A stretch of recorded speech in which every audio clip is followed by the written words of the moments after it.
waving back. I think the only reason they waved back is because we were so close together, we could have touched tips. Everybody's out on the bikes. You gonna wave? Hey, man. See, everyone's in a good mood today.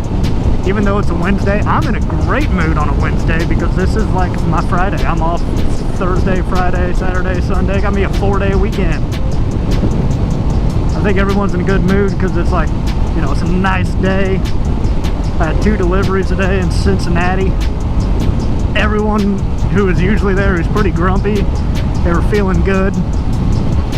I don't know, everyone's just feeling good today, and that's pretty cool. Hey, how you doing?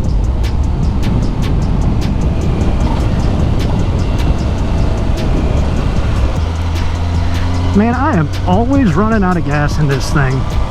Always. Never fails. But it's the price you pay. If you want a 1000, you'll go through tanks really quickly. Man, I mean, no, they don't get that bad of gas mileage. It's just they have small tanks.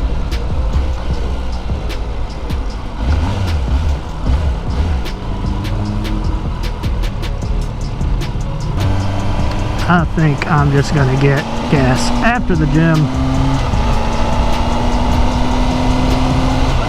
I'm probably not gonna want to after the gym, but I also don't want to right now. Look at this, man. All the Harley guys are waving today. I just posted a video talking crap about Harley riders never waving, and now every one of them today, they've all waved at me. It's freaking great. I feel like I'm part of the gang. I feel like I'm part of the club. I'm part of the club now. Ooh, look at all the biker boys. I'm gonna go park with the biker boys. Oh, we got BMW S1000R, a regular R. This thing's cool. Oh, damn, look at this Harley. That thing's freaking sick. Oh, look at them bags.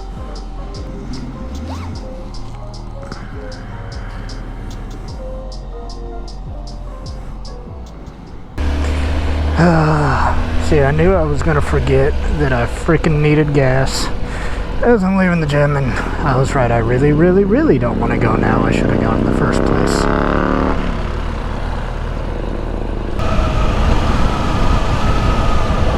Oh, it's another ZX-10R.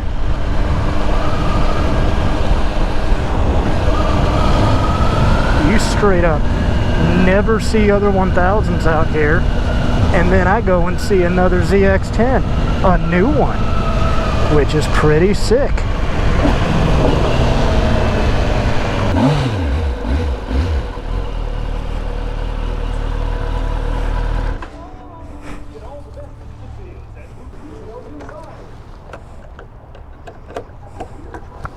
Got my gas.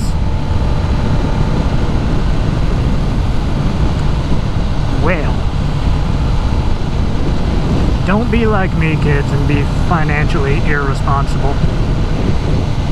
Because I spent my 20s being quite financially irresponsible and buying cars and motorcycles and buying the newest whatever. That was really stupid. I could own a house by now, and I don't. Trying to buy a house, but I could have gotten into a house at low interest rates.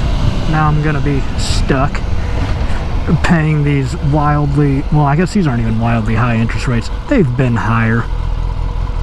I guess I'm going to be stuck paying normal interest rates, but I want to pay low interest rates. Because low interest rates means you get more house for less money. And that's what I should have done. But we moved all over the country because of my job, because I wanted to see different places. My last job, I should say, where I was a supervisor.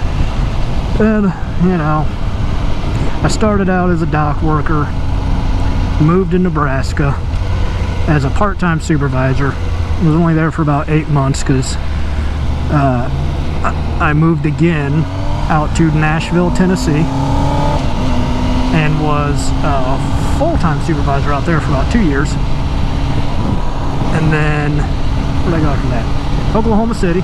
We went to Oklahoma City, lateral move, but more money. Then to Illinois, lateral move again, more money. And then to Fort Worth, Texas. And I wanted to see all these different places and all these new places. When I was offered at my last company to be a truck driver, all I had to do was go and get my permit, and they had a school type thing where they would teach you how to drive a truck and everything. You go, you take the test, you pass the test, and then you're a driver. I would have stayed in Ohio, probably would have got a house when I was like 25, I'm sure. Would have made much better financial decisions. But unfortunately, I wanted to get out of Ohio. I was thinking I was going to get out, never come back, and I got out, and I was like, yes, this is awesome. You know, we lived away for like 7 or 8 years, and then we ended up moving back anyway. So it's like, well, if I would have known all this, if I would have known everything was going to pan out the way that it did pan out, I would not have done all of that. I mean, I don't know if I would say I wouldn't have done all that. It was a lot of fun, and I got some good stories, I guess. I don't know, maybe I wouldn't take it back. What I would have done different, though, is I wouldn't have bought all the cars and motorcycles that I did, because that was just kind of stupid. I didn't need all this stuff. I don't need this thing. Don't be like me. Don't be financially irresponsible. Invest your money wisely and not into a whole bunch of depreciating assets, because that's a terrible idea. It's fun. It's fun. And then you're going to be like, why did I do that when you're older? I would have invested my money. All those monthly payments I made, I would have just turned into investment, or I would have invested it rather than making monthly payments to a depreciating asset, like I'm currently doing with this thing now. But I sold my Camaro, and I keep saying I'm going to get something else, and I'm sure I will. I will probably make another terrible financial decision because I like fast cars. But don't be like me, because when you're like me, you spend all your money on stupid stuff that isn't going to help you in the long term. Or be like me. If you just want to have fun all the time, be like me, because it's a lot of fun. I know fun is, subjective, but if you're into cars, be like me. Go buy stupid cars that you don't really need, but are a lot of fun to drive and make loud noises and have manual transmissions. Yeah. And I'm going to do it all over again. But this time, I'm at least going to do it all over again when we have a locked-in mortgage that will not change. The monthly payment won't change. That's the main thing. I just want a monthly payment that won't change. So when I spend all of my money on a bunch of really stupid things that I don't need, then at least I know what my mortgage is going to be. You don't have to worry about rent going up.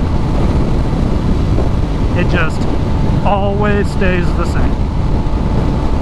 I remember my grandparents telling me that when they bought a house back in, I don't know, 50s, 60s, something like that, it was like 11 or 12 or 13% interest or something like that. And that was pretty normal. Like, if you would have gone back in the 60s and said, like, hey, in 2023, interest rates are going to be 7%, 7.5%. They would say, wow, that's amazing. And then you tell them, we're all complaining about it because 2 years ago it was like 2.8. But the main difference is cost of living to income ratio. That's the big difference. They made less money back then, but cost of living was, you know, you could basically double your salary, and that was how much you would spend on a house.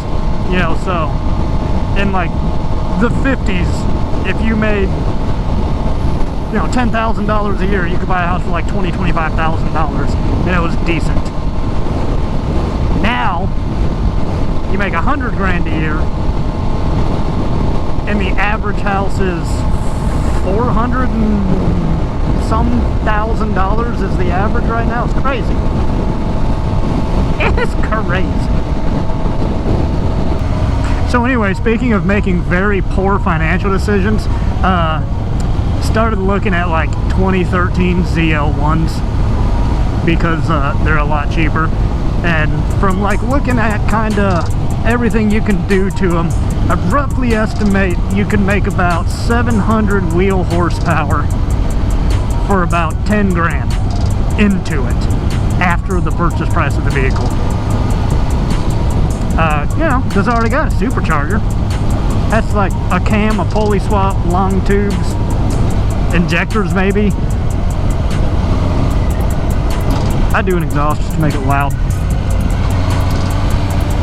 Just because why not? But yeah, I started looking at those because it's like I want to get a manual, older ZL1. I think the interiors of those things suck, but they look good on the outside. You know, they already got a supercharger. It's freaking LSA. Hell yeah, brother! Taking LSA. I was looking at the CCSVs too. They're a lot more expensive.